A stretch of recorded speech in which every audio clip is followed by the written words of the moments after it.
The first time I really noticed him was the morning my cast iron pan slipped from the dish rack and split clean in half on the kitchen floor. I stood there in my socks, coffee going cold on the counter, staring at two pieces of something I'd had since culinary school.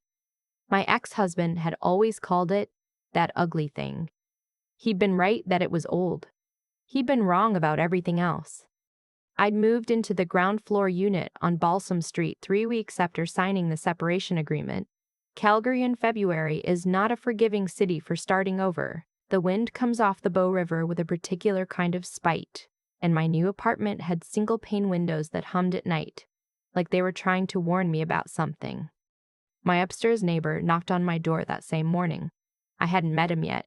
He was holding a rubber mallet and looking faintly embarrassed. "Sorry," he said. "I was fixing a shelf. Was that too loud?" I looked at him. He was maybe 40, maybe younger, with the kind of face that doesn't give you much. Work jacket. Paint on his knuckles. A dog sitting politely at his heel. A big gray-muzzled shepherd mix who looked like he'd seen things. "It wasn't you," I said. "It was me."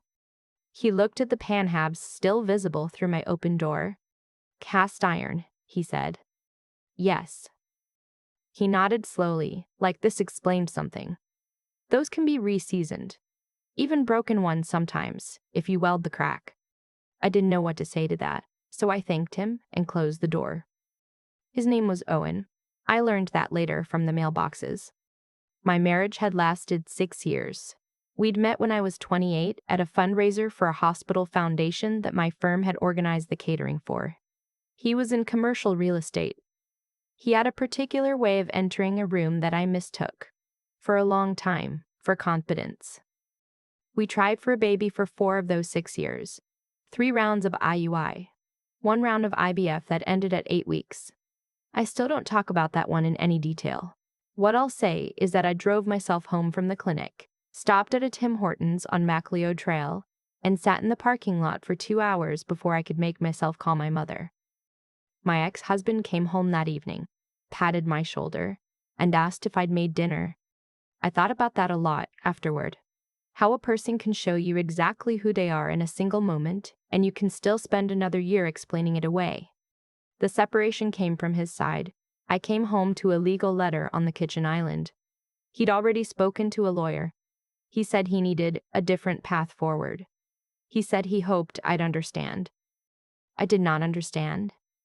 Our marriage contract had a clause about assets acquired before marriage, which was most of what he had, and a clause about shared property, which was the condo we'd bought together in Bridgeland. I was entitled to my half of the equity. That came to just over $94,000 after the mortgage was paid out. He offered me 68, a number he said was fair considering everything, and I was so stunned by the document sitting on my own kitchen island that I almost said yes. My friend, we've been close since our 2nd year at Mount Royal, was the one who stopped me. "Do not sign anything," she said when I called her from my car. "Not 1 page. You call a lawyer first thing tomorrow." I called a lawyer. The lawyer said my ex-husband's offer was about 30% below what I was legally owed. She was quiet and precise and wore reading glasses. She kept pushing up her nose, and she looked at me across her desk in a way that made me feel like I was finally in a room with someone who wasn't going to let me disappear. We got the full amount. It took 4 months and some very pointed correspondence, but we got it. I moved to Balsam Street with $94,000, a storage unit of furniture, and a cast iron pan that was, apparently, not beyond saving. Owen was quiet in the way that some men are quiet. Not because they have nothing to say, but because they've learned that silence takes up less space than noise.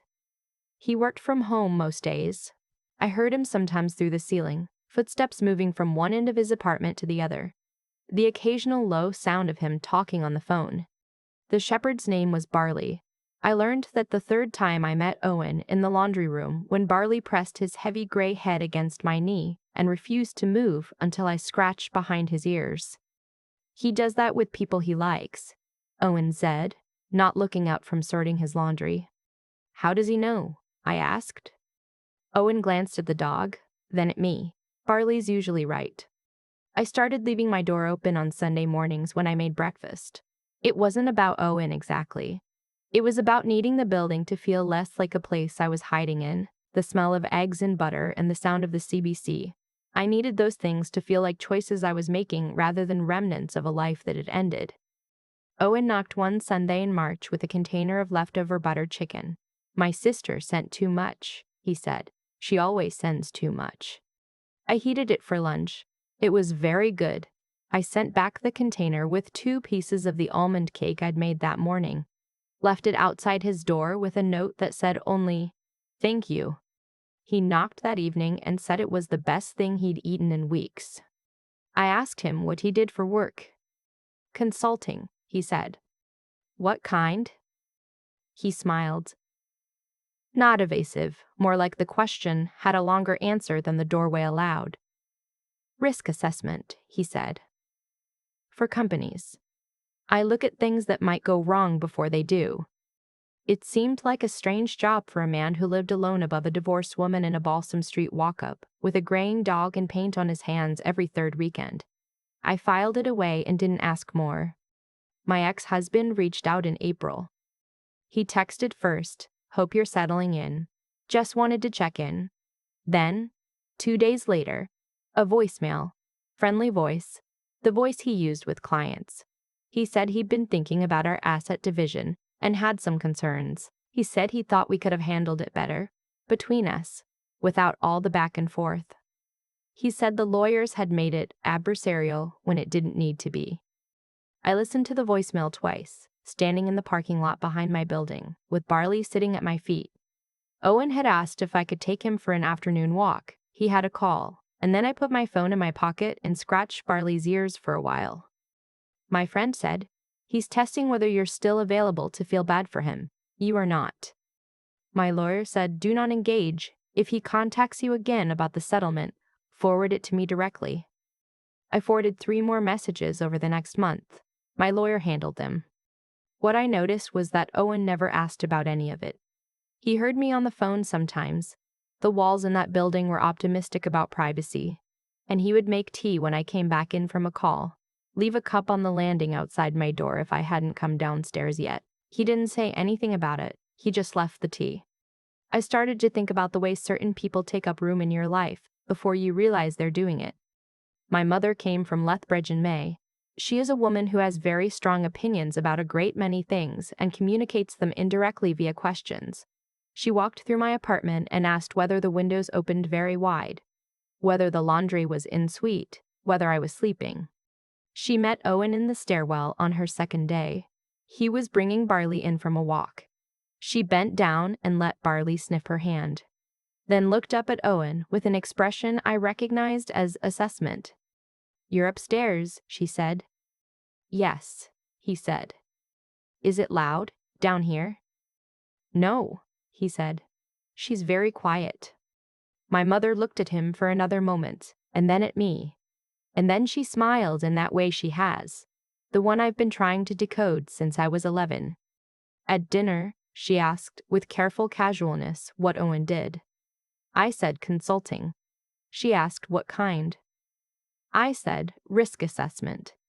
She nodded and changed the subject, but I could see her filing it away too.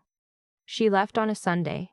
At the door, she held my face in both her hands and said, "You don't have to keep explaining yourself to people who were never really listening." I knew she meant my ex-husband. I also knew she might have meant something else. The thing about my ex-husband that most people didn't know, he was not cruel in obvious ways. He didn't raise his voice. He didn't raise his voice. He didn't name-call. What he did was subtler and took me longer to name. He decided what things meant. He decided what was worth worrying about. What was an overreaction? What was a reasonable expectation? And what was me making things harder than they needed to be? He decided, quietly and consistently, that his assessment of reality was the correct one, and that mine was a rough draft requiring his revision. After 4 years of fertility treatments, when I wanted to discuss adoption, he said he needed biological continuity. He said it like it was a term from a document, like it had nothing to do with me sitting across from him at our kitchen table. I nodded. I went back to the clinic.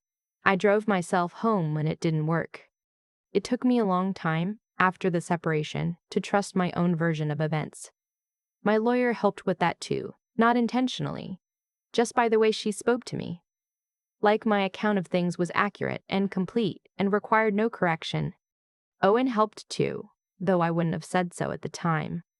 There was an evening in June when I came home from a bad call. My ex-husband had, through his own lawyer, suggested I had misrepresented certain shared expenses during the settlement, and I sat on my kitchen floor with my back against the cabinet because I didn't have the energy to make it to the couch. Owen knocked around 7. He had Barley on the leash, headed for an evening walk. "Do you want to come?" he asked when I opened the door. I looked terrible. I knew I looked terrible. "Yes," I said. We walked along the river pathway for about an hour. The sun was still up. Calgary in June, the light lasts forever, and Barley walked between us with the calm authority of a dog who understood his function. Owen didn't ask what had happened. He talked about a project he was working on, something about infrastructure risk modeling for a municipality in BC. He talked about the river, about how different it looked in different seasons, about the way the cottonwood seeds come off in early summer like snow. When we got back to the building, he said, "Barley likes the river walk best. He thinks the geese are disrespectful and he enjoys the opportunity to make his feelings known." I laughed. The first time I'd laughed in 3 days. "Thank you," I said. He looked at me directly, which he didn't always do. "You don't have to thank me for a walk. I found out I was pregnant in August. I want to say that clearly, without dressing it up. Owen and I had moved, gradually, without a single definitive moment, from neighbors into something that didn't have a clean word for it yet. There were dinners.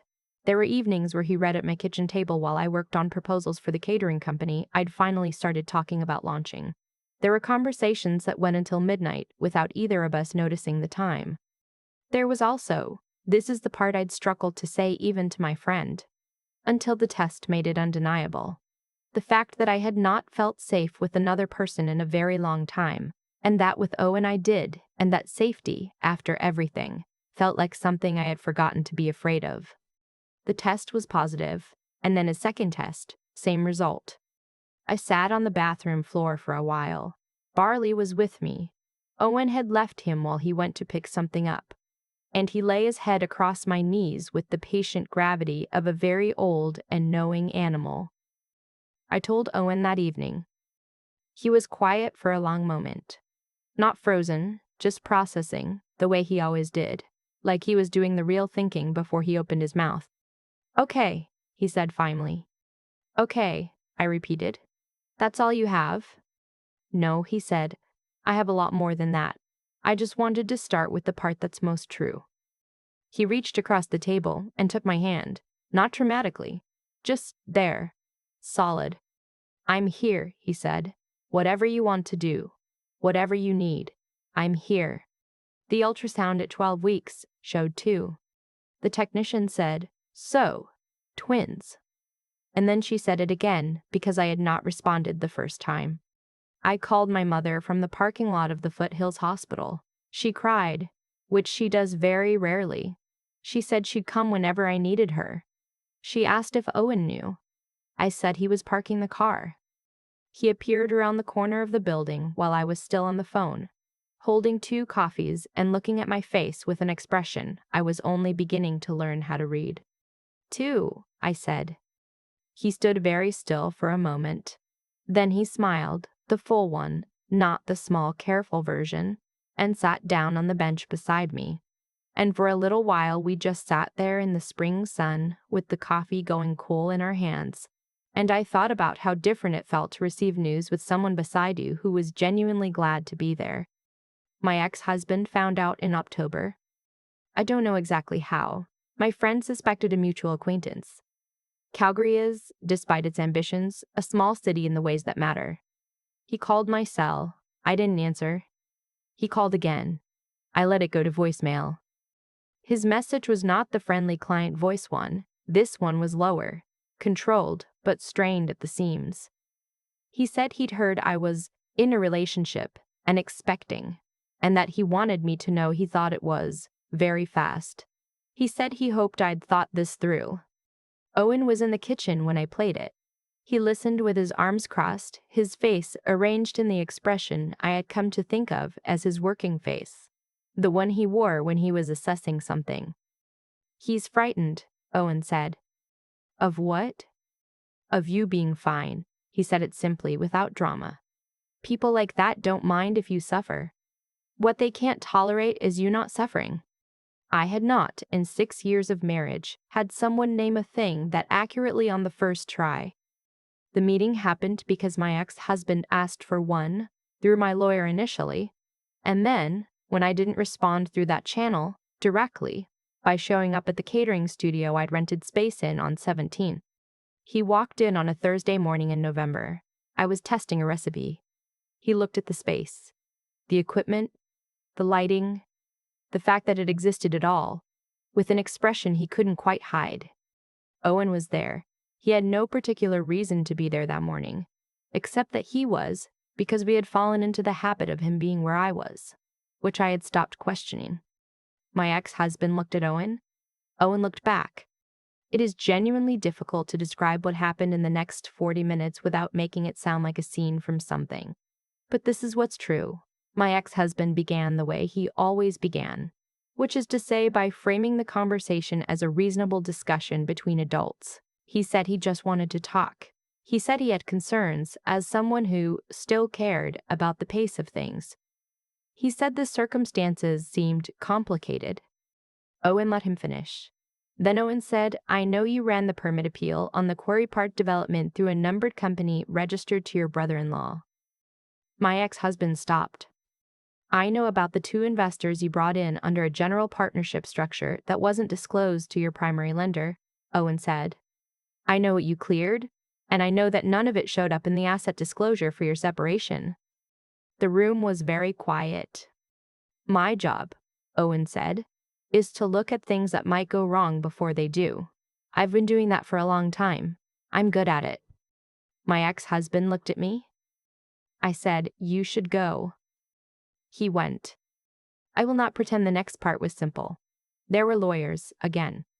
Mine, this time, with new information. There were weeks of back and forth that I will not detail except to say that what had been settled was re-examined, and what was re-examined resulted in a supplementary agreement that was considerably more accurate to what I was actually owed.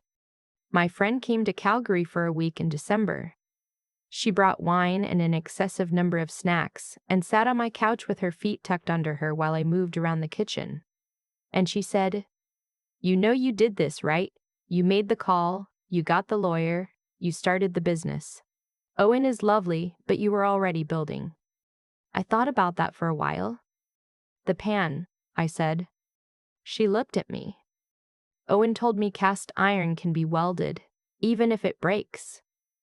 I paused. "But I'm the one who kept it."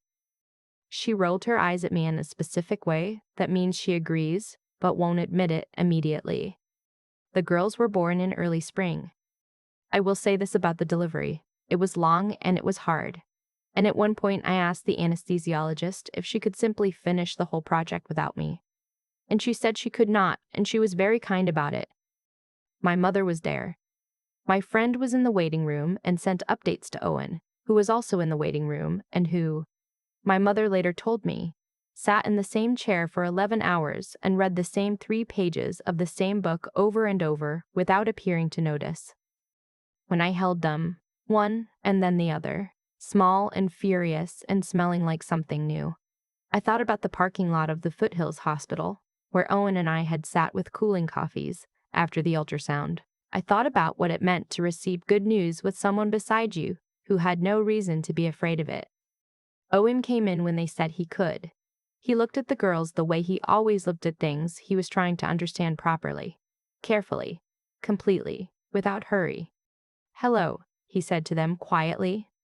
Barley, I was told, spent the evening lying in the exact center of Owen's apartment, absolutely convinced something had changed, which of course it had. The business is called Stonehouse. I didn't plan the name. It came to me at 2 in the morning while I was doing a trial run of a croquembouche that was not behaving, and I wrote it on a sticky note on the fridge, and it was still right in the morning. We cater now, corporate events, weddings, Private dining. I have 2 full-time staff and a part-time pastry consultant, who is technically retired and technically does whatever she wants. And the studio on 17th is too small, and we are looking at a larger space in Inglewood. My ex-husband has not contacted me again. I understand he is in Vancouver now. I understand this because it is a small city in the ways that matter, and also because I stopped thinking about him the way you stop tracking weather in a place you no longer live.